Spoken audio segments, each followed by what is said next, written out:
really beautiful up here on the North Shore of Chicago. If you can afford delivery, you're probably not looking for an entry-level CUV. We've got the 2017 Mazda CX-3. Let's go check it out. One of the reasons we love it here is you can park literally right on the beach. It's like 5 steps out of your car onto the beach. Where else can you do that? We brought the CX-3 up here to see if we'd feel out of place in an area like this with this car. Except this is the GT version. It has every luxury feature.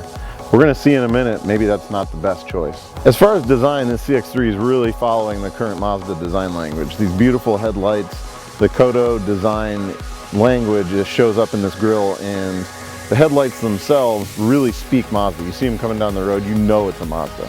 When Mazda came out with the CX-3 in 2015, they were trying to capitalize on the success, the wild success of the CX-5 by creating a entry-level version, a little bit smaller, with the same features and driving experience. The trim packages are very much the same on both of them, and the price points are very much the same. This is just a smaller version. Driving the CX-3, while it does handle like you would expect a Mazda to, the cornering is excellent, it feels actually heavier than it is. The steering is heavier, and because it's all-wheel drive, this version that we're driving, it's a little bit sluggish with just the 2-liter engine. What you end up with this 2-liter engine, while it has excellent efficiency, it's rated at 27 city, 32 highway. We're seeing 27 in our mixed loop. This GT version has a ton of features similar to all of the other Mazda lineup. With the GT, you get leather, you get a lot of different technology features. This one also has the technology package on top of that. And once you start adding all these options up, this really is approaching and pushing $30,000. Mazda's got this great infotainment system in all of their vehicles now.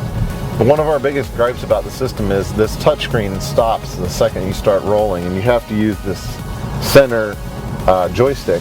One of the other great tech features Mazda has given this car is this heads-up display. Really, in your line of sight, you've got the speed that you're traveling, shows you a distance gauge for the radar cruise control, and then when you have the cruise set, it shows you what you're set at. While some of the entertainment features are really easy to use on this system, it's actually also really complex and has a lot of powerful features with the car that you can adjust. You can adjust the door lock settings, headlight settings, auto lock, lots of different features specifically about how the car will act.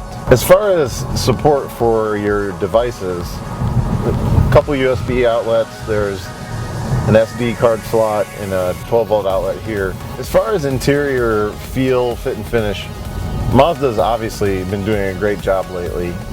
Cars like the new CX-9 are really showing some luxury.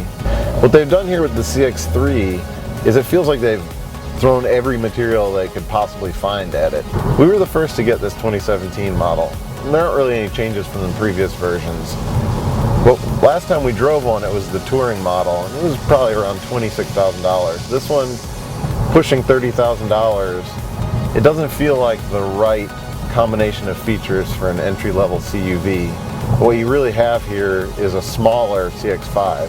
And since it's election season, we're putting our vote behind the touring model.